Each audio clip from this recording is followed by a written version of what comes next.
Hello, and welcome everybody.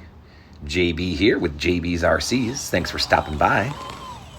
It's your first time here. Really appreciate it. We do lots of cool running videos here, all sorts of crawlers and stuff. I have a few bashers and boats. If you guys enjoy running videos, please stay tuned. I also do some unboxings and some testing, and of course, lots of upgrades and modifications and all my stuff. So always cool to watch. If you got something you're looking to upgrade or modify, we can get you going here for sure. So we got today the brand new Cross RC JT6. This is based off the Emo chassis that they have, if you guys are familiar with them at all. Cross RC is a little different than most RCs. Their engine gearbox setup is quite strange in my opinion, but it does add a lot of forward weight, so it's a good position for that. It also allows for a lot of real scale engine parts and stuff to be put in there, the way the engine sets up in the front and it's mounted to the gearbox. Their chassis are pretty awesome. They have really cool bodies. That was one of my favorite things about Cross, is they don't have the average body, and a lot of the stuff is not real life stuff. It's not going to be a Jeep Cherokee body. Might be something that looks like it, but it's not going to be. This here, a lot of people keep saying it's a Jeep when I have it out on the trails. I think it's because of those round headlights. I am not sure if this ever was a vehicle that Jeep maybe built. They do have a four-wheeled version of this that comes with like a little short bed on the back of it with wood panel sides and stuff. It's pretty cool. I might pick that one up at a later date. It was the one I was interested in the most anyways. I do have one other Cross RC. It's the FR4, and that was one of my first kits that I ever put together. Because it was my first, of course it wasn't my favorite because I really kind of didn't know what I was doing. And again, that gearbox setup, I believe the way they have it set up, there's no way to change a pinion gear size. So you're stuck with the pinion gear that's on it. Whatever size it is, that's the one you're going to have to use. You maybe could go one tooth smaller, but you'd be risking the mesh, the binding mesh of the gears, getting a little low, and then possibly stripping a gear real easy. This one seems pretty solid so far. I've towed with this and hauled with it, so I've had a truck on the flatbed and I've had a trailer behind the back with a truck on it at the same time and towed with it, and so far it's worked out pretty well. I mean, I've had the front wheels off the ground with the amount of weight that it's been towing. No problems with the gearbox or gears or anything so far. It actually has a very quiet drivetrain on this. Matter of fact, when I'm out with it, a lot of people do comment on how quiet the drivetrain is, so if you guys can hear it there in the background at all, it's probably about as loud as it gets when it's out on the trail, and even when I'm towing it doesn't get any louder. So pretty cool drivetrain there.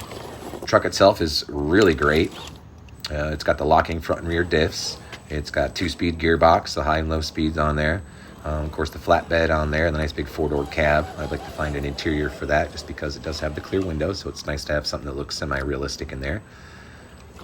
So far for the truck, as far as upgrades go, we did add a ton of weight to the front, of course. Inside there, I got 12 ounces of lead weights mounted in the front, and we're running a 3S lipo battery. I did do some metal front and rear bumpers swapped out for the plastic ones. I also put some brass extensions on all 6 wheels to give it a little bit wider of a stance. That flatbed is quite high up there.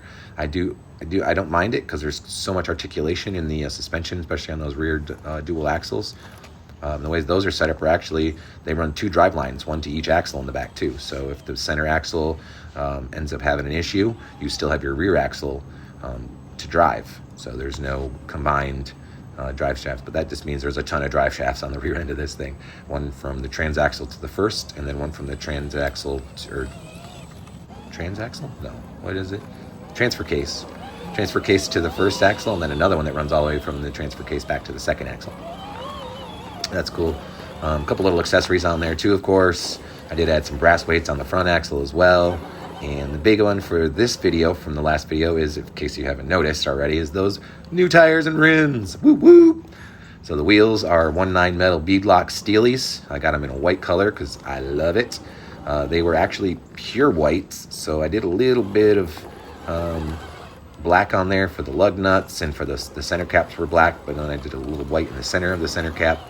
And then we're running BFGoodrich all-terrain TAs on there, both 1/9 size. And what a difference Now, don't get me wrong, the tires that it came with were phenomenal rubber, but real long lugs, so they just bent a lot and didn't get much traction on the rocks. They were more for a dirt or a mud situation. And then the second set of tires I used, which I like the foams better in, were those faux high racks off of the FMSs that I have there, little plastic bead locks. And they were great when I had stuff on it, and they didn't squish as much. I got some good steering on them, and now I have this set. And I love these on the rocks. They were fantastic. Lots of nice little chunks on the tread, nice short tread on it too, so they're not bending anywhere. And then of course with the metal bead locks on there, just a little bit more weight added down low. And as you can see, obviously from the video, this thing is pretty much unstoppable. That long wheelbase really helps a lot. Look at this. The rocks were a little slippery today too. You can see stuff getting stuck on the wheels. It was a little, we got out early, of course, as usual, and we got a little bit of moisture on the wheels from the dew from overnight. And then everything else was sticking to them, but they still did great. Yeah, right there, you can see the balance on this thing now is getting so much better. I think as I slowly upgrade more and more on it, I'm probably going to end up taking some of that weight that I added to the front out, because I'll probably end up putting a metal front axle on this and you know, different systems in the front. Next video, I'm going to have a whole new motor and ESC situation going on with this, and I also waterproof it, because I didn't record it, but at the end of this day on the way out, there was a nice little puddle, well, big puddle, I should say little puddle, nice big puddle that I splashed through. When I got home and took everything apart to clean it all out, I realized that there was no receiver box to keep the receiver waterproofed. So I'm really glad that it didn't short out on me. I guess I didn't go deep enough or get enough water up in that area where the receiver was. So I do waterproof this and put the receiver in receiver box for the next video as well. So you guys stay tuned for that, and check out the new motor ESC combo I throw on this and see how beast it becomes. As of right now, it's just running the 1060 that it came with, Hobby Wing 1060 ESC, and then it runs a 550 size 45 turn brushed motor in there. Again, I run on 3S, and it does have front and rear lights, and that steering servo from my last video, if you guys watched, I love it. For a stock servo, even with all that extra weight I've added on the front, this thing really works well on that 3S. So we'll see if it continues to do with the new system. But thanks for watching, guys, and please like, comment, subscribe, and smash that notification button if you haven't already, and get out there and have some fun.